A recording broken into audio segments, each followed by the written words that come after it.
So what sparked this idea, and where'd it come from? Just trying to think of ways to include all of the families that come from out of state to Buzz's Bunch Camp in the morning. So many of the families that travel from Virginia and travel from Wisconsin, they make a weekend of it.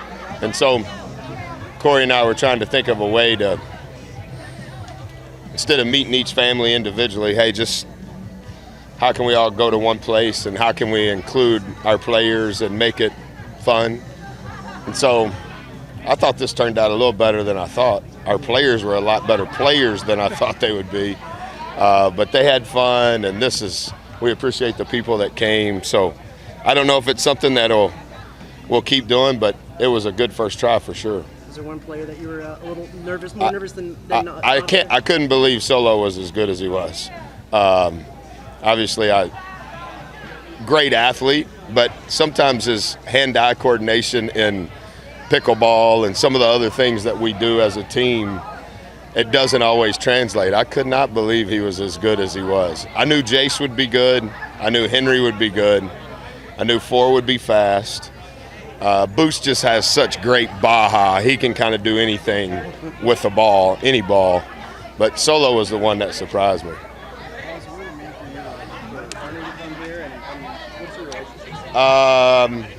I'm so private about my friends.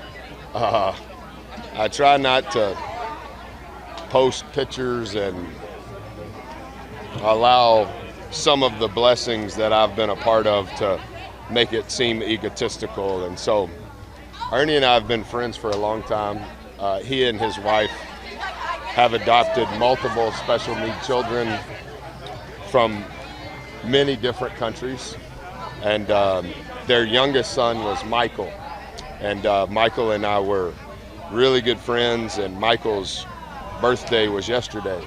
And he passed away a year and a half ago. And Ernie is one of the best human beings I've ever met.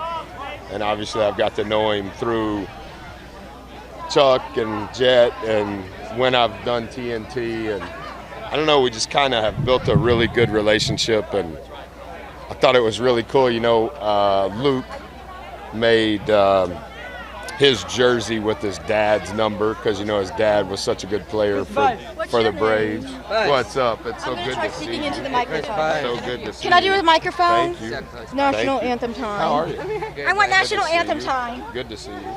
Thank you. Buzz, what does your team's camaraderie, just seeing them out there having fun and just supporting your cause? Yeah, I say this to every team that we've had. This is the 17th year that we've done this, and so I always tell them how it started. I always tell them it's the only thing that has my name on it. It's part of the legacy that Corey and I want to leave. I ask them to have great energy and to be friends to young boys and girls that may not ever be on another team, and they think this is their team. And it just speaks to the character of our guys. There's 3 former players here this week. Zach is here. I don't know where he is now. Zach Leday, who played for us at Virginia Tech. And so every staff member, every player who's ever been a part of our program have been a part of a Buzz Bunch weekend. And so, I just think it speaks to who our guys are and their character. Looking ahead, what do you want to get out of the Bahamas trip, and what are you looking forward to your guys in that? I think we've done a good job, the staff, in regards to, like the NCAA allows you to do a little bit different things because you're going on a trip. And we thought through how to utilize the month of June, how to utilize the month of July with some creativity relative to the trip, not wearing our guys out, not making it seem like practice, but at the same time laying some level of foundation of how we want to play on both ends. And looking back at how we planned it, it couldn't have been any better. This week has been busy. Our guys are not in good cardio shape, rightfully so. we don't want any soft tissue injuries from playing 3 games in 4 days. So we've practiced a little more this week, just trying to get their wind.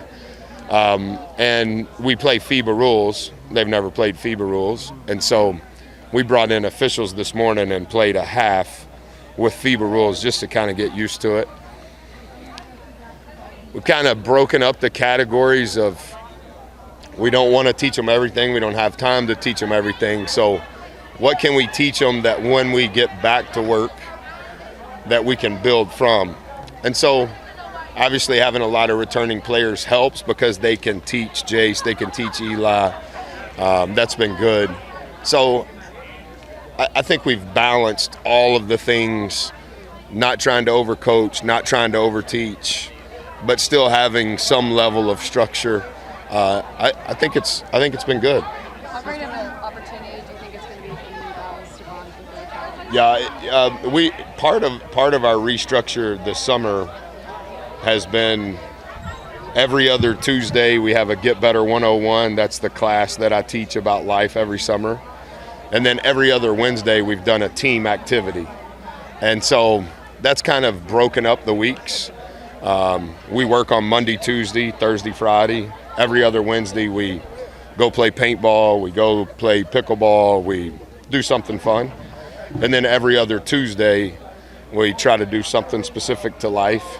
And I think anytime you work together, there's some level of bond. But I think anytime you can do things other than your work, it creates the relationships that you want to begin to build off the floor. And our returning guys are really good people, as you know, and they've been very accepting. Our staff has been brilliant in regards to being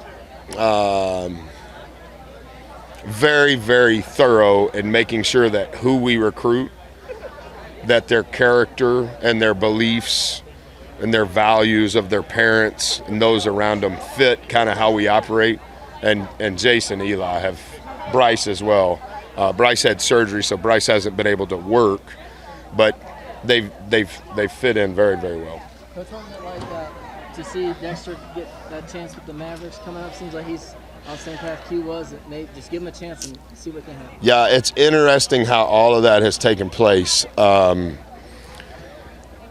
Our trainer, the first 10 years of my head coaching career, is the director of sports medicine for the Magic.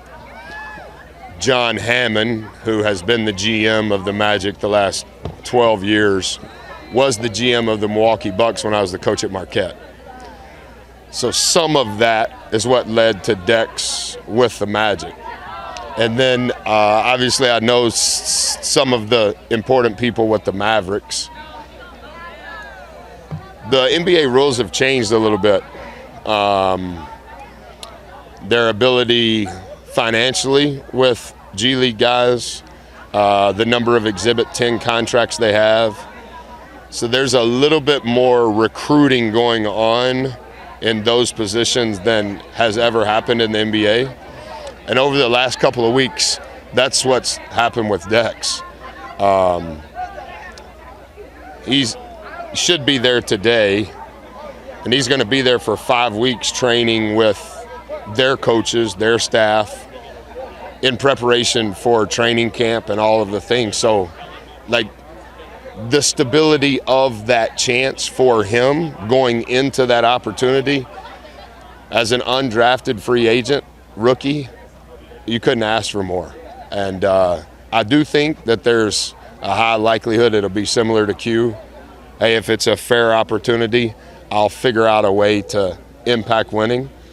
I thought Dex was the swing vote for us in being 15-3. Not to take anything away from anybody else, but he did so many things that were not in the box score that impacted winning.